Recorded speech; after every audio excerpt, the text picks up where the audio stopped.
केंद्रीय स्वास्थ्य मंत्री जेपी नड्डा आज अपने पूर्व निर्धारित कार्यक्रम के तहत भागलपुर पहुंचे। पटना एयरपोर्ट से वह हेलीकॉप्टर के जरिए भागलपुर आए। इसके बाद जेपी नड्डा ने स्मार्ट सिटी भागलपुर में बने 200 बेड के सुपर स्पेशलिटी अस्पताल का उद्घाटन 3:48 पर किया।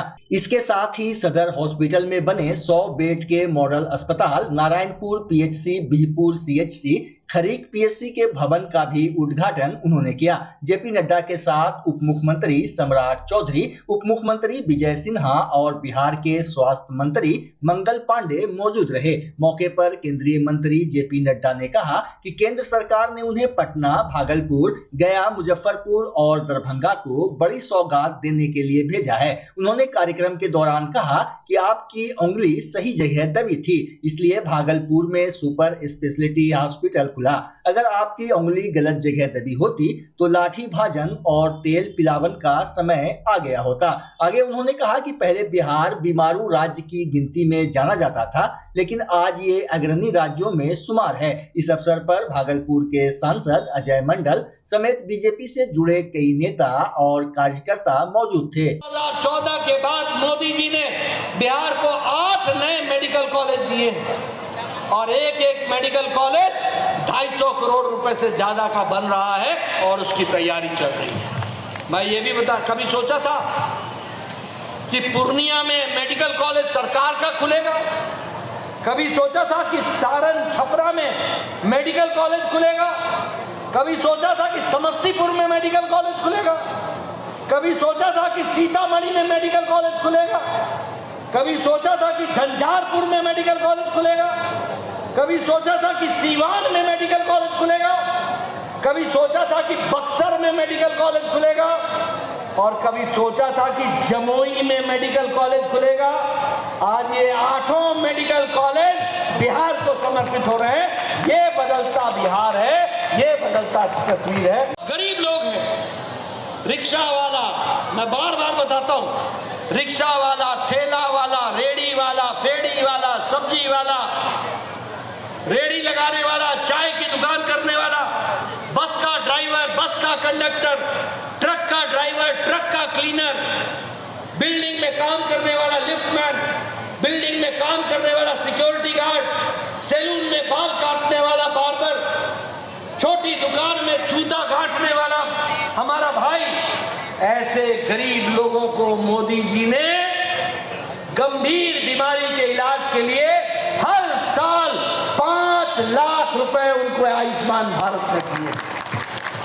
और जब मैं 5 लाख आयुष्मान भारत में बताता हूं तो लगभग 836 करोड़ रुपए खर्च हो चुके हैं गरीब लोगों के इलाज में। आज गरीब आदमी की चिंता हो रही है कि नहीं हो रही है? उसके इलाज की चिंता हो रही है कि नहीं हो रही है? आप बताइए, आप लोगों ने स्पेशल पैकेज की बात कही थी कि नहीं कही थी? आप बताइए, इस बजट में 60,000 करोड़ रुपए मोदी जी ने बिहार को दिए कि नहीं दिए? विकास हुआ कि नहीं हुआ? इसलिए मित्रों, ये आपकी बुद्धि से चलने वाली उंगली की बहुत बड़ी ताकत है। लगती है तो दिन दहाड़े मां बहनों की इज्जत पर खतरा बन जाता है। इसको भी हमको समझना है।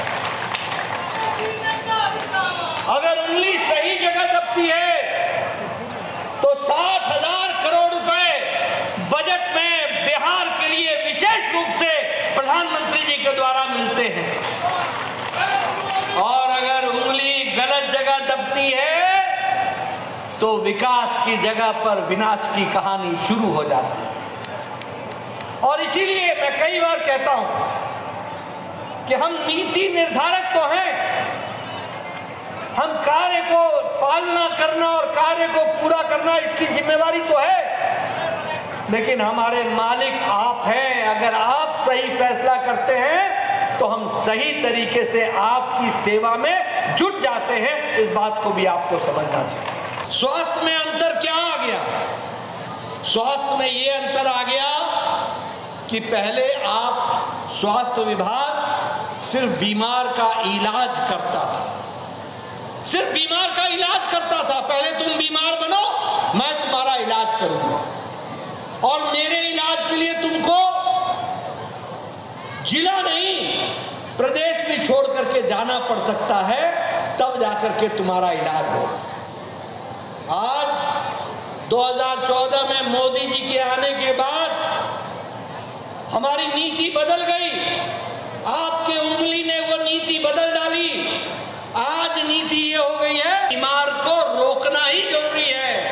पहले बीमार हो ही ना, इसकी चिंता की जाए, और फिर अगर कोई बीमार हो जाए तो बीमार के इलाज की भी चिंता करो, और बीमार के साथ साथ अगर उसको घर पे आराम की जरूरत हो तो घर पर भी उसके स्वास्थ्य की व्यवस्था करो। इस काम को करने का काम, यानी संपूर्णता में स्वास्थ्य को सोचने का काम ये मोदी जी ने किया।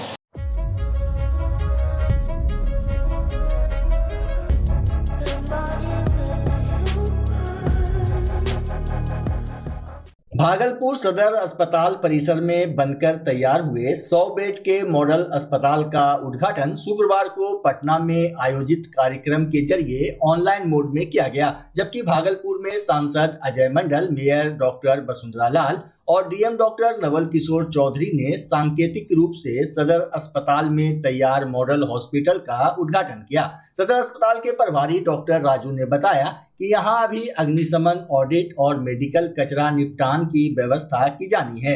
हालांकि अस्पताल में वायरिंग और ट्रांसफार्मर इंस्टॉलेशन का काम पूरा हो गया है। वहीं अस्पताल प्रबंधक आशुतोष कुमार ने बताया कि प्रयास है कि अक्टूबर में मॉडल हॉस्पिटल में मरीजों का इलाज शुरू हो जाए।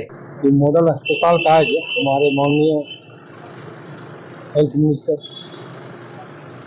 जेपी नड्डा जी और माननीय मुख्यमंत्री हमारे बिहार सरकार और सभी माननीय संयुक्त रूप से आज बिहार में कई जगह उनका उद्घाटन हुआ है और कुछ का शिलान्यास भी हुआ। इसमें से मेरा ये अस्पताल भी है और अब जनता को समर्पित हूँ।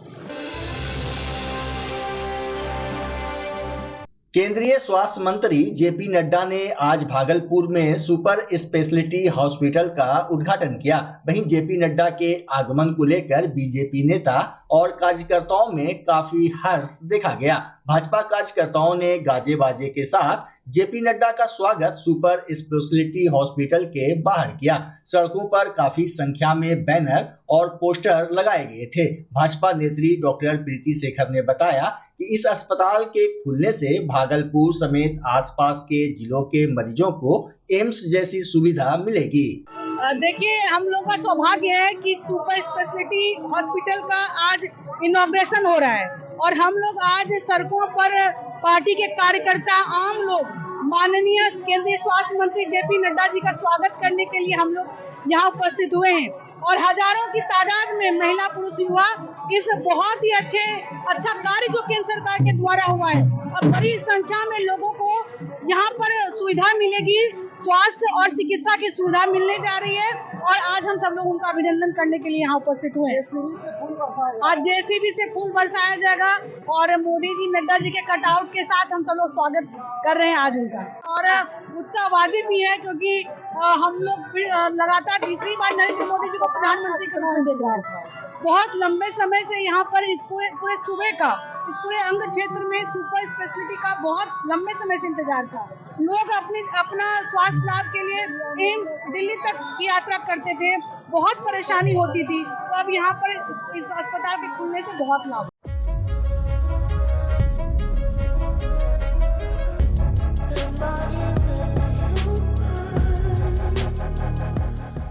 तिलका मांझी भागलपुर विश्वविद्यालय में एक बार फिर कुलपति और रजिस्ट्रार आमने सामने आ गए हैं। कुलपति प्रोफेसर जवाहरलाल कुलसचिव डॉक्टर विकास चंद्र पर बेवजह फाइलों को लंबित रखने का आरोप लगाया है। उन्होंने कहा कि वे विश्वविद्यालय का समग्र विकास चाहते हैं, लेकिन कुलसचिव के लाल फीताशाही रवैये के कारण विश्वविद्यालय के विकास पर प्रतिकूल असर पड़ रहा है। कुलपति का कहना है कि टीएमयू के कुलसचिव डॉक्टर विकास चंद्र विश्वविद्यालय के विकास में रोड़ा मुद्दा उत्पन्न कर रहे हैं। उनके कार्यालय में संचिकाओं का अंबार लगा रहता है, जिस कारण जरूरी प्रशासनिक कार्य भी अवरुद्ध हो रहे हैं। वहीं गुरुवार की देर रात टीएमयू के कुलपति प्रोफेसर जवाहरलाल ने रजिस्ट्रार कार्यालय का निरीक्षण किया, जहां उन्होंने लंबित फाइलों को लेकर नाराजगी जताई। मौके पर कुलपति प्रोफेसर जवाहरलाल ने रजिस्ट्रार डॉक्टर विकास चंद्र से कुछ जरूरी फाइलों की जानकारी भी ली, साथ ही कुछ संचिकाओं की जांच की। इस दौरान वीसी ने फाइलों के निष्पादन के लिए रजिस्ट्रार डॉक्टर विकास चंद्र को जरूरी दिशा निर्देश दिए।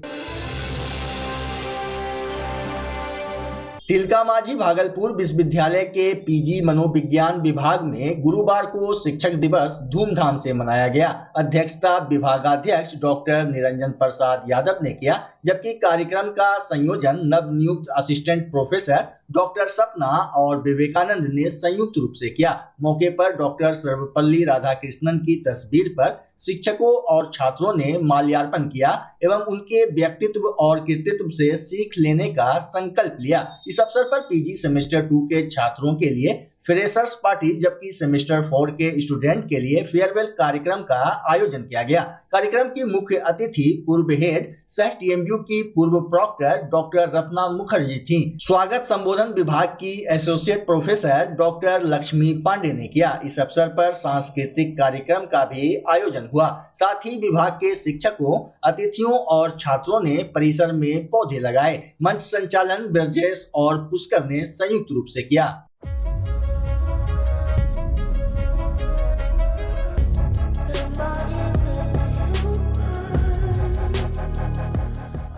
भागलपुर नगर निगम के वार्ड प्रभारियों ने आज नवनियुक्त नगर आयुक्त डॉक्टर प्रीति से मुलाकात कर मांगों का ज्ञापन सौंपा। सफाई कर्मियों ने बताया कि हम लोग सफाई एजेंसी के अधीनस्थ निगम की सेवा वर्षों से कर रहे हैं, लेकिन हमें सरकार से मिलने वाली सुविधाओं से वंचित रखा जाता है। वार्ड 35 के सुपरवाइजर राजेश कुमार ने नगर आयुक्त से कहा कि वेतन से ईपीएफ राशि की कटौती की जा रही है, लेकिन उसे गोपनीय रखा जाता है। सफाई कर्मियों ने नगर आयुक्त को लिखित आवेदन देकर न्याय की गुहार लगाई है। वहीं नगर आयुक्त ने बताया कि प्राप्त आवेदन पर उचित एक्शन लिया जाएगा। बच्चा जब जन्म लेता है तो कई बार बच्चा तुरंत नहीं रोता है, रोने में देर हो जाता है।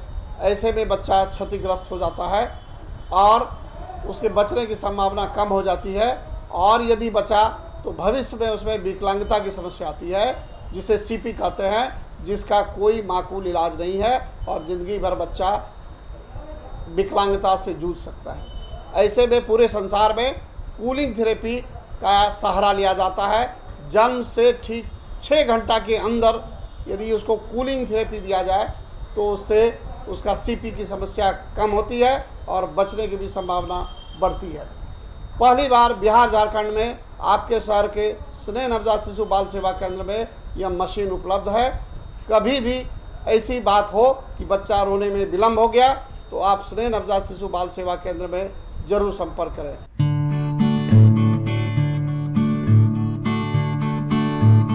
घर शिफ्ट करना हो या ऑफिस रीलोकेट करना हो, मेक माई शिफ्ट के साथ अपने सामान को सुरक्षित पहुंचाइए कहीं भी कभी भी। मेक माई शिफ्ट देते हैं residential and office relocation, long distance relocation, heavy machine shifting, packing and moving, international and intercity moving, car transportation जैसी ढेरों best services. Make my shift packers and movers. For bookings call 8298-181-018 या log on करें www.makemyshift.in।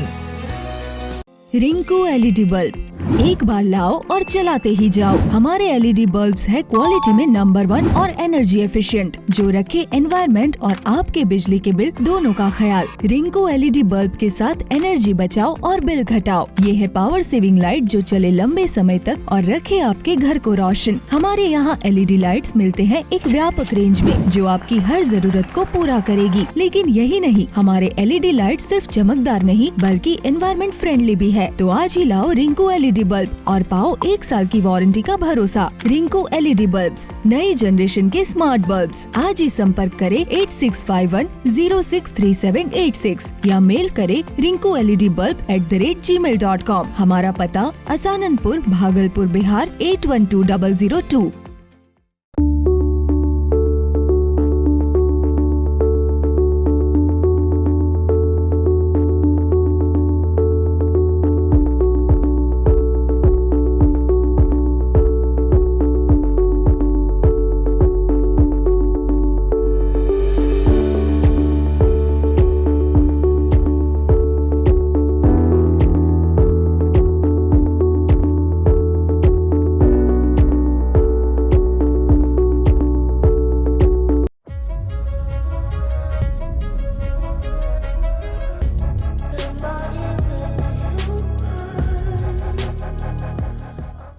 सुहागिनों द्वारा सुहाग की रक्षा के लिए की जाने वाली तीज और गणेश चतुर्थी व्रत को लेकर वैशाली जिले के पातेपुर में भक्तिमय माहौल है। बता दें कि दोनों पर्व एक साथ होने से पूजन सामग्रियों के साथ फल और महिला श्रृंगार के सामानों की बिक्री बढ़ गई है। आचार्य मिथिलेश शास्त्री ने बताया कि हिंदू धर्म में गणेश जी को प्रथम पूज्य देवता की उपाधि दी गई है, जिसका मतलब है कि किसी भी शुभ काम या पूजा पाठ से पहले गणेश जी की पूजा करना अनिवार्य है। सनातन परंपरा में जो है माता पार्वती जी के द्वारा भगवान शिव को पति स्वीकार करके किया गया पूजा है, जिस पूजा के प्रभाव से जो है माँ पार्वती को शिव जी पति के रूप में प्राप्त हुए थे।